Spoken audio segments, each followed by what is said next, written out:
habits of excellence, habits of success, entrepreneurship, leadership and management, learning and development, and outlook, mindsets, attitudes. Hello world! Welcome to AskLouieB. You ask the questions, I'll give the answers. When we present to clients and partners, we would like to present and talk to the UDM, the ultimate decision maker. Who calls the shots? Having the CEO or senior management in the virtual room, even the vice president or business unit head who can make a decision on approving your product or service. That gives us a chance to get quick feedback or a quick decision. However, the way we present to a general audience, let's say to our peers or employees in levels below us, is entirely different to presenting to senior leaders. Executives and decision makers don't really want a presentation because they prefer to have a discussion.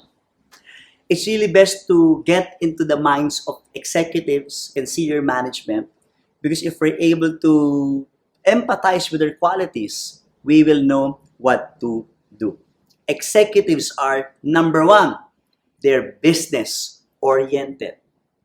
So always show, add value to their business, talk their language, talk their jargon, revenue, market share, coverage, customer experience. Know their pain points.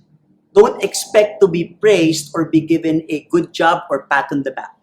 Because if you get it, good, but if not, it's okay. They stayed in your presentation and until the end, they were there. That's good enough, a reward for all of us. Second, they're smart and likes to talk. Therefore, they're smart. Prepare for possible questions. Anticipate their objections. Anticipate their needs. Think like an executive.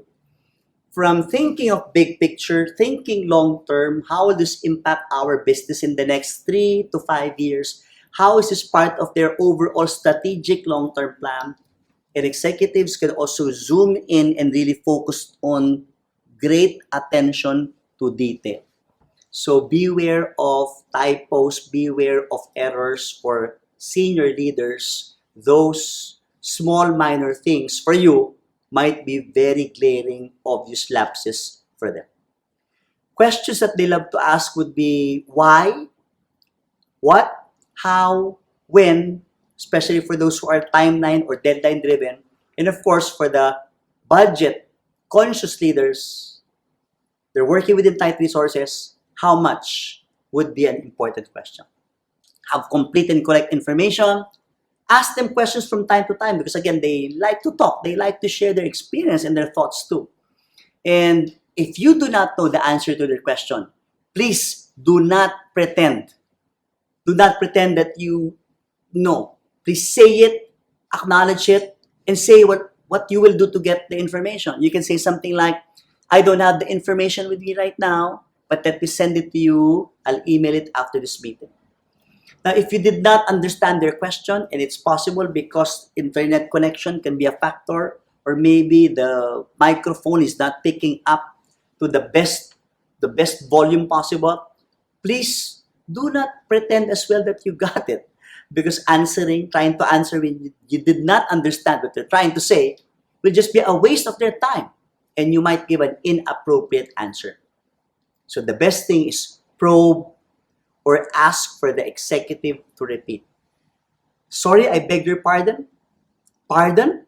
Could you repeat that, please? And best if you can have somebody, a colleague or even your manager, rehearse with that person. That person must have had success in presenting to your target executive level or a similar audience. They will be in a better position to give you feedback. They'll give you tips and guidelines. They'll also share their own stories on maybe how they got challenged and how they hurdled that challenge when they spoke to executive audiences. This is Louie Banta of LJMB. Thank you for watching my video. To watch more videos like this, click subscribe and hit the bell icon below. If you like this video, please give it a thumbs up, comment down below and share it to others.